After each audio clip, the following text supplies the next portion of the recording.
किशोरीताई, ब्रिमस्टॉवेड प्रकल्पाचं काय झालं असं अजित चव्हाणांनी मगाशी विचारलं, पण 2005 मध्ये ज्या वेळेला मुंबईतला मोठा पूर आला 26 जुलैचा, त्यानंतर ब्रिमस्टॉवेड प्रकल्पाबद्दल कित्येक वर्ष बोललं गेलं, अजूनही तो प्रकल्प अपूर्णावस्थेतच आहे अशा बातम्या समोर येतात।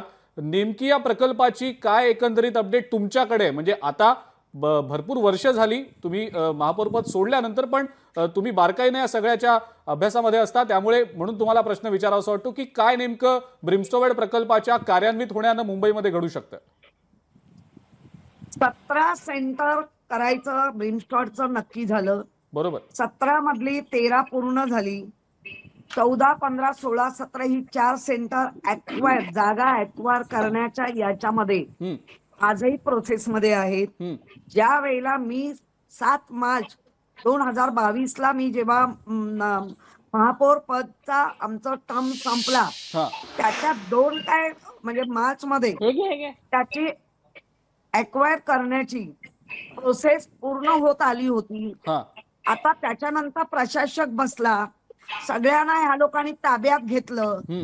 आमच्यासारखे लोक जेव्हा गेले नाहीत तर आम्हाला तेव्हापासून 1 रुपयाचा फंड नाही दिला। म्हणजे कुठलं काम करण्यासाठी का माझ्यावर राग असू शकतो, मी समजू शकते, मी पक्षाची आहे, पण मग तिथल्या नागरिकांनी काय केलंय हे इतका क्रूरतेने असं सरकार वागतं का? 1 रुपयाचा फंड आम्हाला नाही दिला। जे नगरसेवक गेले नाहीत आणि जे गेले, ही वीरकन्या अग्निकन्या ज्या तोंडाने सांगत होत्या, जे गेले त्यांना 10-10 करोड 15-15 करोडचे फंड टाकले। काय तिथे त्या फंडांचं काय झालं?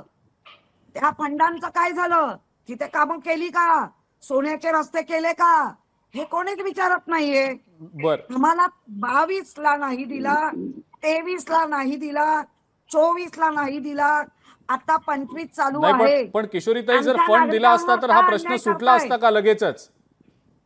आणि माझ्या माहितीनुसार नाही, माझा प्रश्न किशोरीताई, तुम्ही तो मुद्दा उपस्थित केलात म्हणून प्रश्न विचारला। पेट्रोल नाही, पैसे नाही डिझेल भरायला, असं महानगरपालिका सांगते। 90,000 ब्रिमस्टॉवेडच्या प्रकल्पाबद्दल बोला।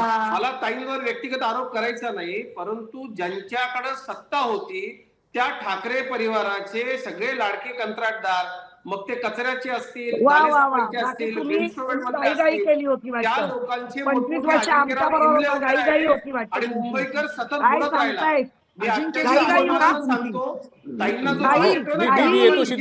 येतो ज्या स्थानकामध्ये पाणी साठलं, आचार्य आत्रेंच्या नावानं ते स्थानक आहे ताई, तिथून सुरुवात होते। तुम्ही उद्घाटन केलं, एकही काम हजारो कोटींची माहिती घेऊन बोला। कोटींची विकास कामं मुंबई महापालिकेकडून MMRDA कडून होत आहेत। हा पैसा आकाशात आला का? हो, ठीक आहे।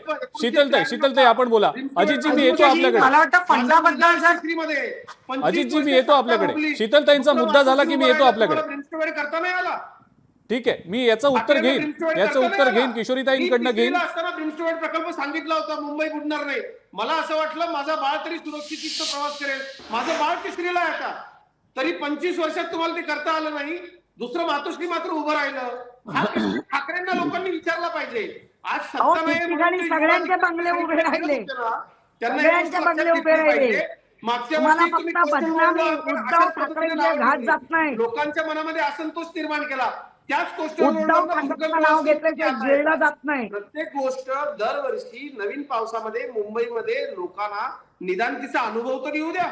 यंत्रणा या काय त्यांना देवत्व नाहीये की त्यांनी, बरोबर आहे। नाही, ठीक आहे, मुद्द्यावर बोलूया आपण, याच मुद्द्यावर बोलूया। शीतलताई आपण बोला। बोलायचं हे कसं चालेल ताई साहेब? शीतलताई आपण बोला। बघा, आम्हाला कुणावरही आरोप करायचे नाहीयेत। जर एखादी गोष्ट चुकली आहे तर तिला चूक म्हणून मान्य करायला आम्हाला खरोखर काहीही प्रॉब्लेम नाहीये, परंतु ज्या पद्धतीने नळावर भांडल्यासारखं इथे जी भांडणं चाललेली आहेत त्याला चर्चा म्हणावा का, हा पहिला मुद्दा आहे। ब्रिमस्टॉवेड प्रकल्पाबद्दल विचारलेलं असताना त्याच्यावर फक्त 2 वाक्यामध्ये बोलवण केली जाते, त्याबद्दलची माहिती अजूनही लोकांना दिली जात नाही। मला वाटतं 17 सेंटर्स बांधायला 25 वर्ष लागतात, याच्या मागचं काय गौड बंगाल आहे हे लोकांसमोर येणं आवश्यक आहे। ते का लपवलं जातं याचा प्रोसेस समजून घ्या. अजिंक्यजी मी बोलू की यांनाच बोलायचं आहे? किशोरीताई माझी विनंती आहे तुम्हाला, शीतलताईंना मुद्दा कंप्लीट करू दे, मी तुम्हालाही वेळ देतो बोलायला. हा, शीतलताई बोला. त्याच्यानंतर मिठी नदीचा जो गाळ काढण्याचा प्रकल्प आहे त्याच्यामध्ये लाडके जीवलग मित्र दिनो मोरिया यांच्या भावाचं नाव कुठून आलं याचं सुद्धा मुंबईकरांना उत्तर देणं गरजेचं आहे. त्याच्यामध्ये एवढ्या मोठ्या प्रमाणात भ्रष्टाचार झाला. कुठला विषय आहे तर मिठी नदीचा गाळ काढण्याचा विषय. जी मिठी नदी मुंबईतली सगळ्यात मोठी नदी आहे तिच्या गाळ काढण्यासाठी जो कंत्राटदार होता त्या कंत्राटदाराचा दिनो मोरियाच्या भावाशी काय संबंध होता त्याची काल 8 तास चौकशी करण्यात आली पोलिसांकडून. बीएमसीच्या अधिकाऱ्यांवर FIR करण्यात आली. या संदर्भात का बोलत नाहीत किशोरीताई? म्हणजे स्वतःच ठेवावं. मला असं वाटतं की याचं सुद्धा उत्तर देणं गरजेचं आहे. त्यानंतर अजिंक्यजी दुसरा विषय, तुम्ही धारावी आणि मानखुर्द येथील शिवाजीनगरच्या नाल्याचा आपण मला वाटतं अगदी तुम्ही रियालिटी चेक केला होता. नगरसेवक नक्कीच नाहीयेत परंतु आमदार खासदार तर आहेत. या आमदार खासदारांनी काय केलं? धारावीला कोण आमदार आहेत, कोण खासदार आहेत, मानखुर्दला कोण आमदार आहेत, कोण खासदार आहेत, या लोकप्रतिनिधींची काय जबाबदारी आहे? प्रत्येक वेळेला काही झालं की डायरेक्ट तुम्ही प्रशासनावर बोट दाखवतात. इकडच्या आमदार आणि खासदारांना हा प्रश्न का विचारला नाही की ज्या पद्धतीने नगरसेवक उभे राहून नाले साफसफाई करून घेत होते ती जबाबदारी आमदार आणि खासदारांची नाहीये का? परंतु यांनी हे हेतू पुरस्कार केलं नाही जेणेकरून प्रशासनावर ठपका यावा असा मी आज आरोप करते तुमच्या माध्यमातून. याचं उत्तर तेथील आमदार आणि खासदारांनी जरूर दिलं पाहिजे. त्यामुळे उगीच प्रत्येक वेळेला दोरी म्हणून साफ म्हणून दोरीला धोपटू नये. खरी रियालिटी काय आहे हे सुद्धा लोकांमध्ये येऊन द्यायचं. आणि निधीबद्दल जर किशोरीताई तुम्ही बोलत असाल तर कृपया आम्हाला तोंड उघडायला लावू नका. निधीच्या संदर्भात आपण काय मला कुठलेही आरोप करायचे नाहीयेत परंतु तुम्ही ते करायला लावू नका. आपली जी प्रतिमा आहे लोकांमध्ये तीच राहू दे, ती अजून बिघडवायला लावू नका. शीतलताई वेगळी चर्चा करू आपण या विषयावर. या विषयावर वेगळी चर्चा करू आपण एक दिवस, पण आज नको. आज आपण मुद्द्यावर बोलूया. मुद्दा त्याने छेडला म्हणून बरोबर आहे, गरजेचं वाटलं. नाही बरोबर आहे, ठीक आहे, काय हरकत नाही. लोकशाही मराठी ऐका, पहा, जागरूक रहा.